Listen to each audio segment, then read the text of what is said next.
kelas 29 ini cepat sekali menangkapnya ya, saya senang ya. Kita akan melihat paradigma berpikir coaching itu seperti apa. Jadi yang pertama kita fokus kepada coachingnya, ya, fokus pada pembelajarnya. Kemudian kita harus memiliki kesadaran diri yang kuat, ya, yaitu present tadi. Kita tidak bisa terganggu oleh apapun. Kita harus present dan kita memang di awal bahkan ada beberapa coach yang itu melakukan semacam menenangkan diri dulu ya, proses pas ya, kemudian inhale, exhale dan seterusnya supaya kita benar bisa fokus. Kan misalnya suara ayam berkokok itu kita dengar tapi kita tidak mengganggu diri kita, semacam seperti itu karena kita ingin fokus kepada si coachingnya. Kita bersikap terbuka dan curious, pengen tahu ya. Pengen tahunya itu bukan mau kepo ya, tetapi pengen tahu yang sesuai dengan apa yang dia katakan. Jadi misalnya dia bilang gitu, ya tapi saya sebenarnya pengen pindah ke Jakarta sih coach supaya karir saya tuh bisa lebih maju. Apa yang menghalangi Bapak tidak pindah ke Jakarta? Saya katakan. Lalu dia berpikir ya. Jadi itu kan keinginan tahuan saya. Kenapa sih kok mau pindah ke Jakarta? Tapi dia bilang sebenarnya saya pengen pindah ke Jakarta. Apa yang menghalangi? Jadi kita nggak nanya kenapa nggak pindah aja, lu pindah aja udah gitu ya kan enggak. Tapi selalu dengan kalimat tanya. Apa, mengapa, bagaimana, kenapa ya gitu. Apa yang menghalangi? Jadi dia baru cerita dan saya baru tahu oh ibunya misalnya seperti itu. Nah, kemudian mampu melihat peluang baru dan berpikir ke depan. Jadi paradigma seorang dalam seorang coach berpikir secara coaching mindset itu harus mempunyai 4 hal ini. Nah, apa itu fokus pada pembelajar ya? Fokus kepada si coach. Coach memusatkan perhatian pada orang yang di coachingnya, bukan pada topik yang dibawa dalam percakapan. Jadi kalau contoh saya tadi seorang dosen yang merasa jenuh ya, saya tidak fokus kepada kejenuhannya, kepada masalahnya, tapi saya lebih fokus kepada orangnya. Kenapa ini orang kok ngomong jenuh ya? Ada pertanyaan-pertanyaan yang timbul dari yang dia ceritakan. Fokus pada bagaimana topik yang dibawakan oleh coach dan membawa kemajuan coach sesuai keinginannya. Keinginannya apa sih tujuannya? Dia adalah ingin bekerja dengan awalnya dengan gaji yang mumpuni dengan pekerjaannya. Ya, ternyata setelah masuk dalam proses coaching, ternyata itu semua bisa diubah mindset itu dari si coachingnya, yaitu bahwa dia terlalu overwhelmed dengan pekerjaannya. Lalu saya tanya pada dia, apakah masih berpikir mengenai remunerasi yang tidak sesuai?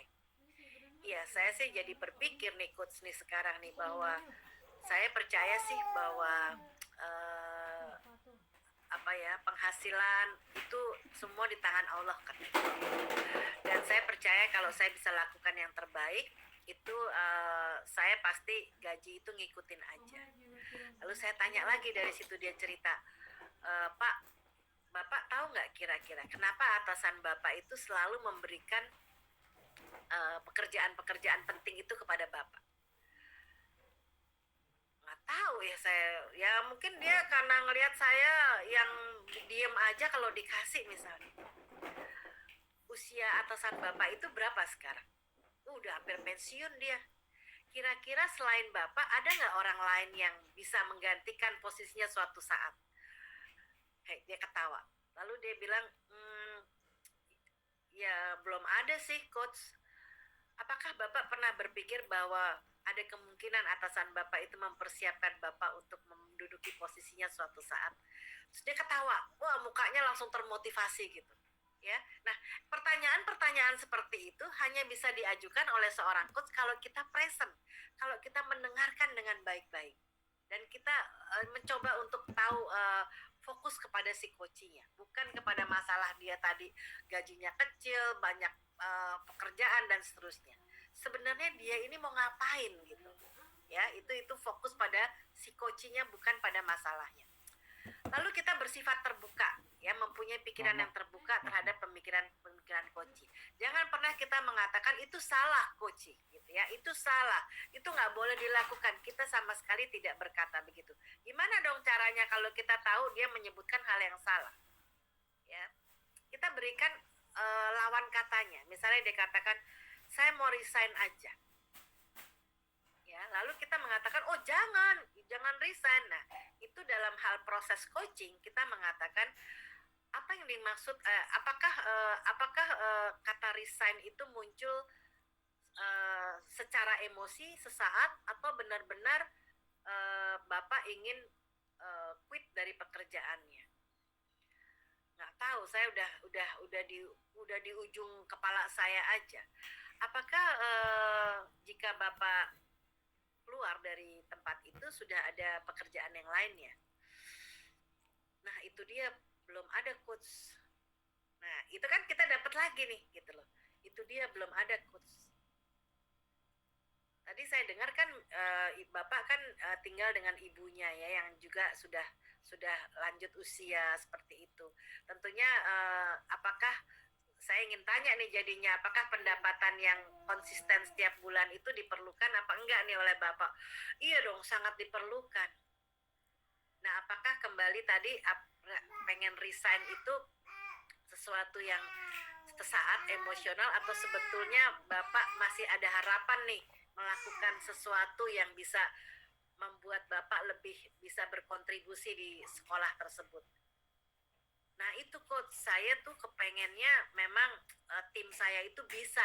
Nah, itu jadi ada satu interaksi yang berbeda ya, dan ditandai dengan meminimkan pelabelan, analisa baik buruk atau benar salahnya. Oh, nggak bisa tuh coach, nggak bisa tuh Pak, Bapak udahlah, Bapak kan perlu duit, nggak usah lah keluar. Nah, itu dihindari sama sekali ya. Dan ditandai juga dengan kemampuan menerima pemikiran dengan tenang dan tidak emosional. Kita nggak usah ikut-ikut emosional. Misalnya si coach itu menanyakan, Ibu pernah nggak punya pengalaman waktu bekerja itu bosan pengen keluar? Ya, saya menjawabnya dengan saya pernah mengalami, tentunya setiap orang pasti pernah mengalami.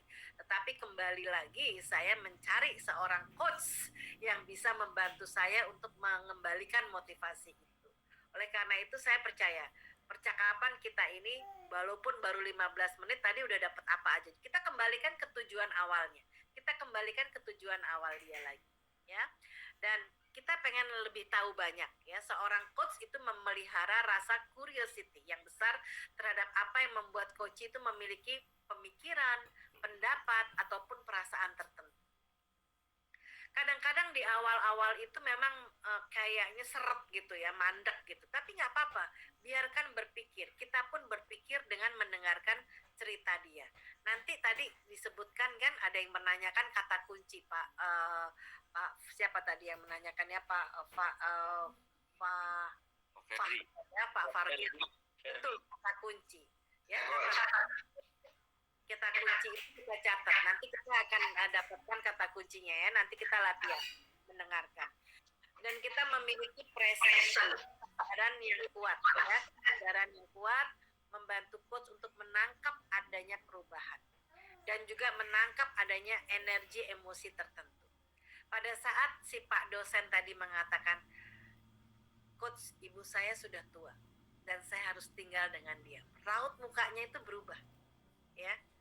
Dia menjadi menyadari gitu bahwa ada satu dalam kehidupan dia yang harus dia prioritaskan, bukan hanya sekedar bosan menjadi seorang dosen ya.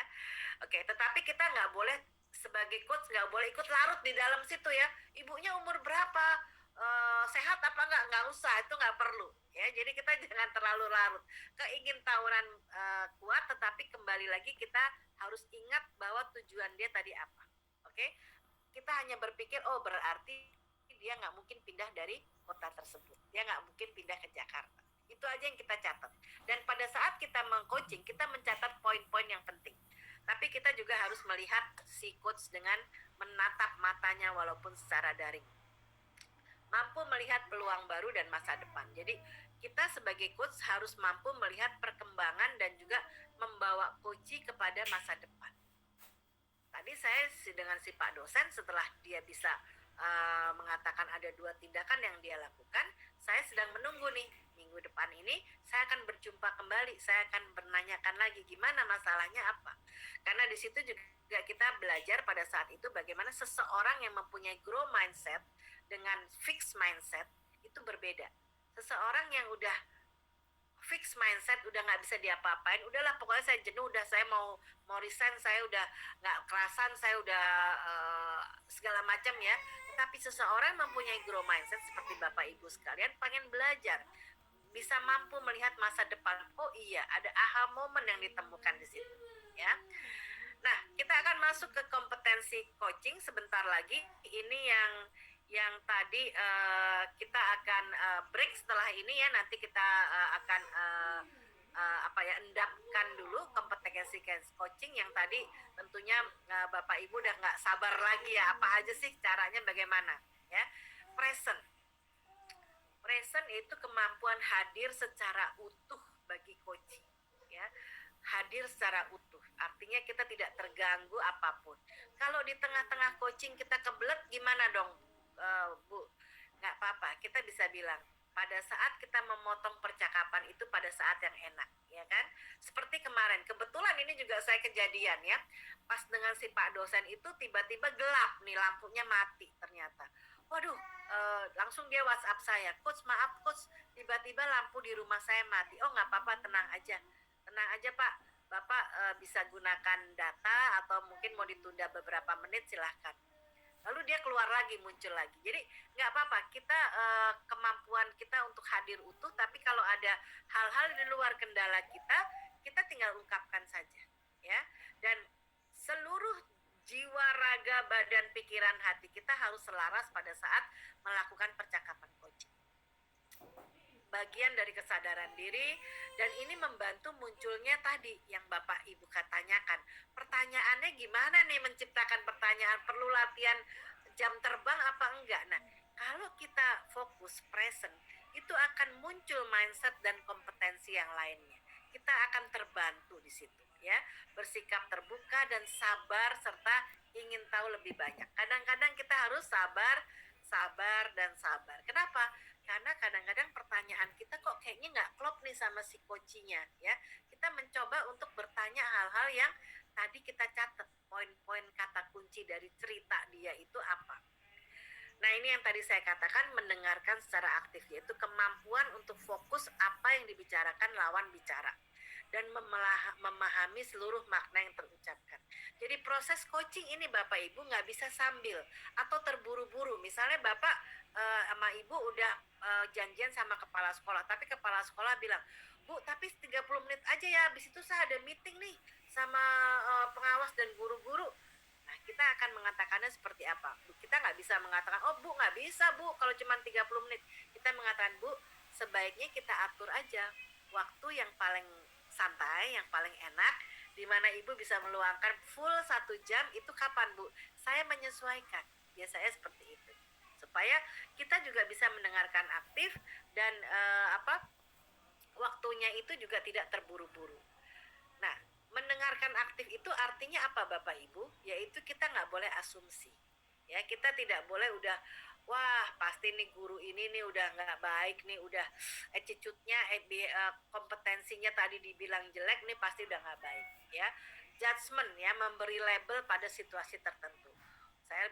Saya bisa aja mengatakan bahwa si dosen ini karena masih muda jadi dia nggak bisa fokus lah kerjanya kesana kesini, masih urusannya pengen ke kota besar, dan nggak boleh judgment kayak begitu. Dan mengkaitkan dengan pengalaman pribadi nggak boleh ya. Jadi mendengarkan secara aktif adalah fokus kembali kepada coachingnya, orang yang sedang kita coaching, bukan kepada masalahnya. Nah ini yang tadi menjadi tantangan nih buat Bapak Ibu adalah mengajukan pertanyaan berbobot ya. Maaf ya yang sedang raise hand bertanya, nanti saya beri kesempatan ya. Mengajukan pertanyaan berbobot ya. Pertanyaan itu bisa lahir dari mendengarkan aktif. Kalau kita mendengarkan aktif, pertanyaan itu otomatis akan mengalir. Dengan latihan tentunya, dengan latihan ya. Dan biasanya kita mengajukan pertanyaan berbobot itu dengan pertanyaan terbuka. Ya, why? Mengapa? Kenapa? apa yang dialami, bagaimana. Bukan pertanyaan tertutup, apakah sudah makan? Jawabnya cuma sudah. Apakah Bapak jenuh? Jawabnya iya. Ya, tetapi apa yang menyebabkan Bapak jenuh? Ya, itu pertanyaan terbuka. Membuat si coach itu bisa merenung, menggali, dan mengingat, mengkaitkan dalam dirinya sendiri. Proses itu biarkan terjadi di coachingnya. Oke, diajukan pada saat yang tepat. Oke, seandainya nih ada mungkin ibu-ibu di sini yang sedang mengcoaching seorang guru atau kepala sekolah, tiba-tiba dia teringat masa lalunya dan meneteskan air mata. Nggak apa-apa, biarkan saja, jangan terus tisu, atau misalnya oke, ya udah stop, diamkan saja, ya, sampai dia selesai menceritakan itu, lalu kita mulai lagi. Bagaimana Bu, saya memang bisa mengerti, kita kasih empati, saya bisa mengerti apa yang dirasakan.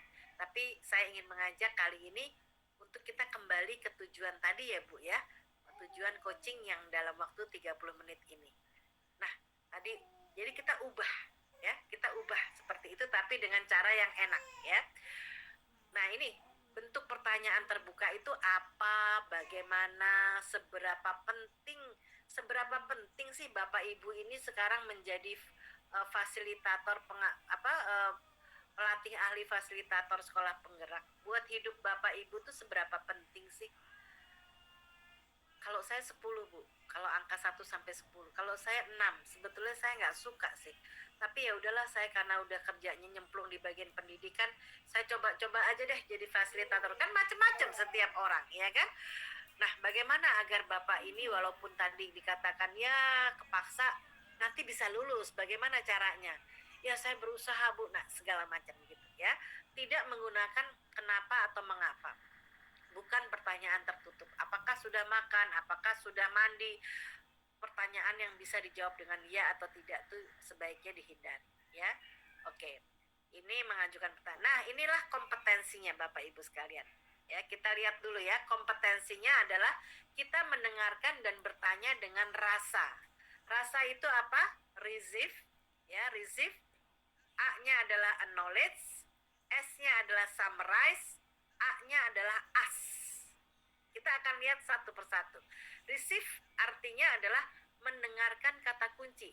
Ya, tadi Pak Farhil menanyakan, Ibu berkali-kali mengatakan kata kunci. Ini yang saya ingin terangkan. Kata-kata yang diucapkan oleh klien. Kata-kata yang diucapkan oleh si coach, ya. Ciri-cirinya apa? Diucapkan berkali-kali, berulang-ulang diucapkannya, ya. Dan intonasinya tertentu. Berupa kata aneh, bisa aja analogi, ya. Tertangkap ada emosi saat mengucapkan. Saya jenuh coach. Saya pengen keluar dari pekerjaan ini. Saya kayaknya bosan, udah nggak tahan. Nah, itu kata kunci. Ya, tertangkap ada emosi, menggambarkan kondisi perasaan pemikiran dia saat itu dan diucapkan tapi atau namun. Tapi saya nggak bisa keluar Jakarta karena saya tinggal dengan ibu saya. Jadi kita mendengarkan, receive itu mendengarkan cerita dari si kunci, ya, dan kita menangkap kata-kata kuncinya. Oke, kita menangkap kata-kata kuncinya. Saya kasih latihan nanti mendengarkan ya, tetapi kita selesaikan dulu nih. A-nya apa? Acknowledge. Acknowledge itu memberi tanda bahwa kita mendengarkan. Jadi kalau Bapak Ibu itu secara daring, kita bisa dengan mengangguk. Oh, oke, baik.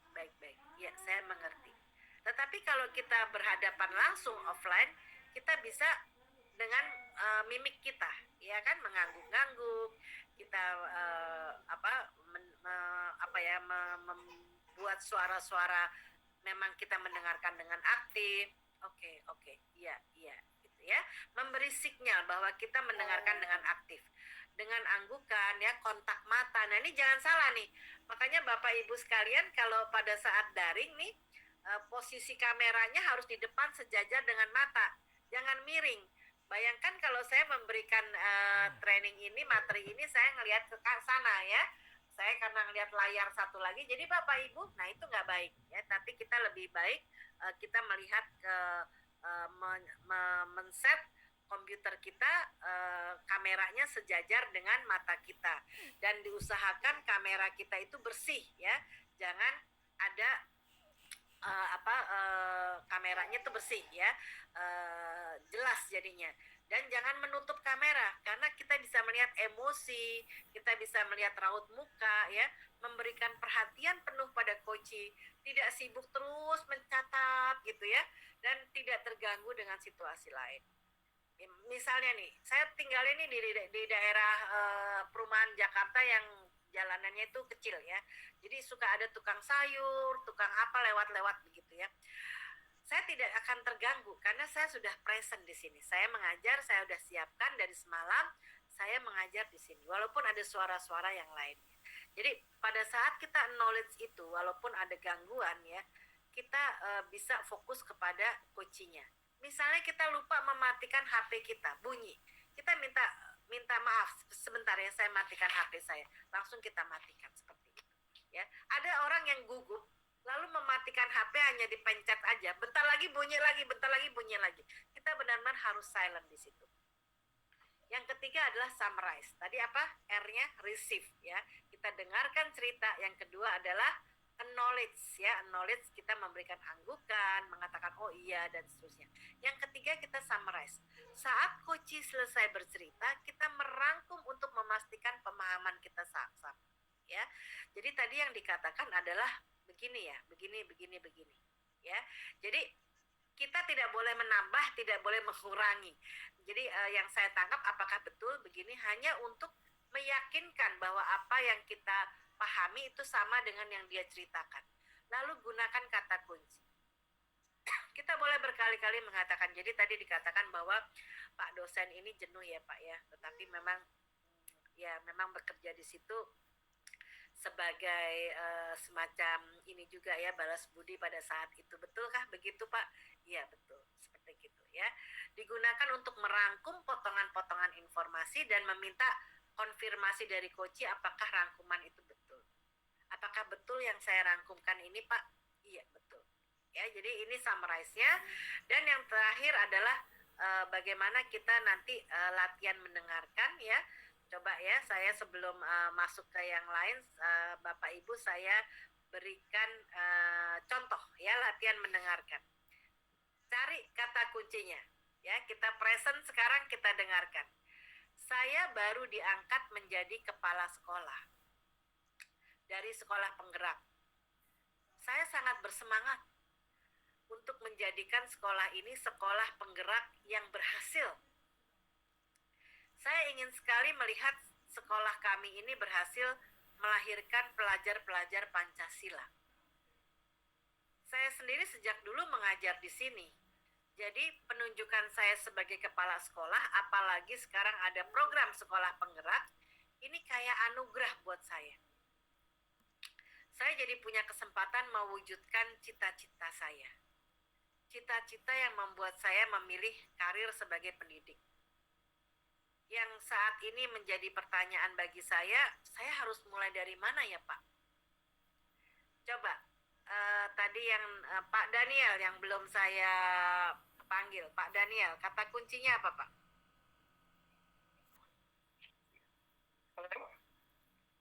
Kata kunci dari kasus latihan yang saya berikan tadi apa? Kata kuncinya sekolah penggerak. Betul, apalagi? Ingat fokus kepada coachingnya. Apa Pak? Bersemangat. Bersemangat, luar biasa, bagus. Berhasil.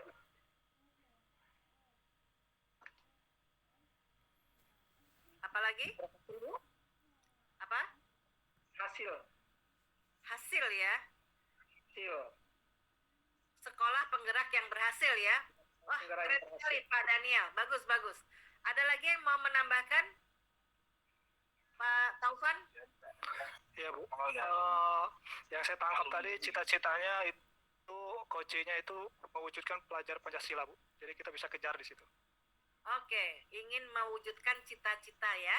Ingin Ya, mewujudkan cita-cita ya. Pelajar Pancasila Bu. Pelajar Pancasila. Oke, bagus. Kata kuncinya Ada satu lagi Bu. Ya, silakan Bu Hajah. Ya, dia ingin mengejar karir pendidikan. Memilih karir sebagai pendidik. Betul, bisa kita kejar di situ kata kuncinya. Ya, Satu lagi, ya. ya, Silakan. dia punya ikatan emosional sebab dia juga lulus dari situ. Yang mana Pak? Ya, ikatan emosional sebab dia awalnya juga dari komunitas di situ. Memang menjadi guru di situ. Oke, baik. Ya, sudah jago-jago nih ya. Jadi kita melatih mendengarkan secara aktif. Saya akan lanjutkan dulu satu latihan lagi.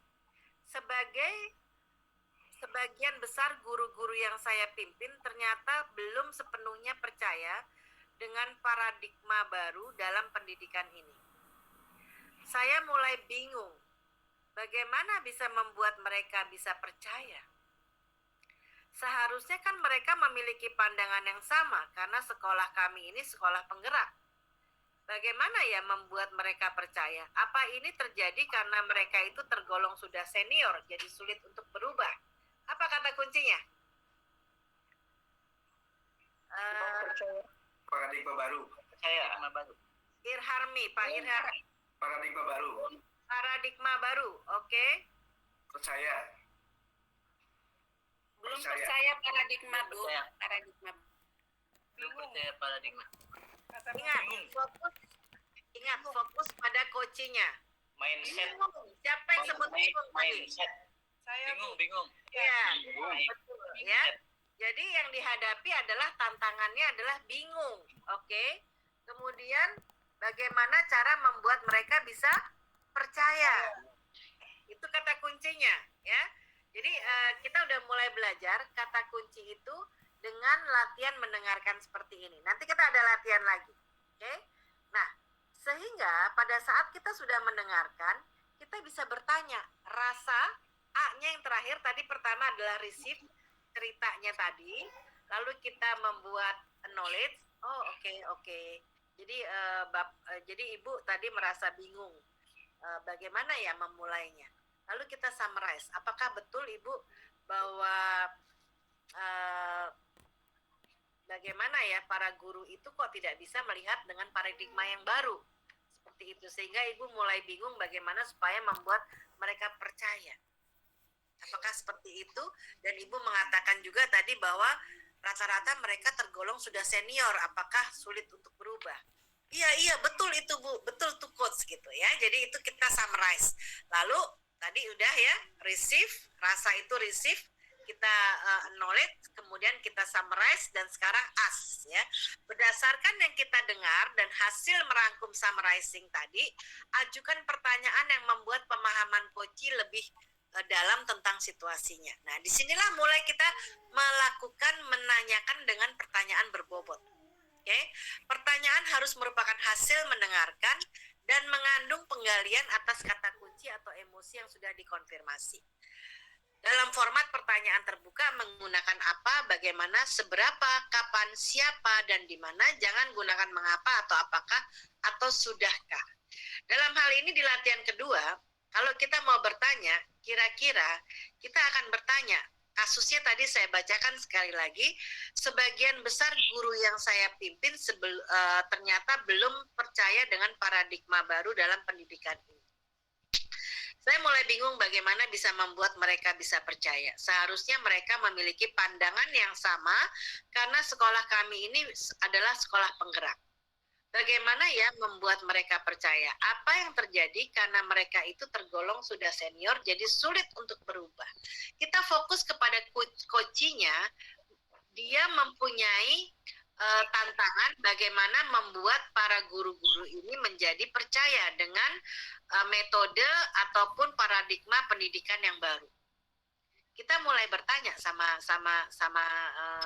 coach kita, ya, misalnya dia kepala sekolah, Bapak saat ini kira-kira apa yang menyebabkan Bapak mengatakan bahwa mereka itu tidak percaya? Boleh diceritakan nggak? Gitu. Ya, apa kata-katanya apa? Ya, mereka itu susah lah, udah tua-tua begitulah, udah senior, susah untuk diubah lah seperti itu. Apakah Bapak pernah mengkomunikasikan, ya kan? Atau seberapa penting sih Bapak itu mendapatkan kepercayaan dari guru-guru yang di sana? Penting sekali karena kita sudah terpilih sebagai sekolah penggerak, ya. Kapan Bapak terakhir kali mengkomunikasikan mengenai kepentingan sekolah penggerak ini? Jadi kita tanyakan dari situ, ya. Kita tanyakan terus-menerus seperti itu. Nah, ini adalah kompetensi coaching, ya. Ini adalah kompetensi coaching. Nanti kita akan latihan lagi. Saya setelah ini akan membawa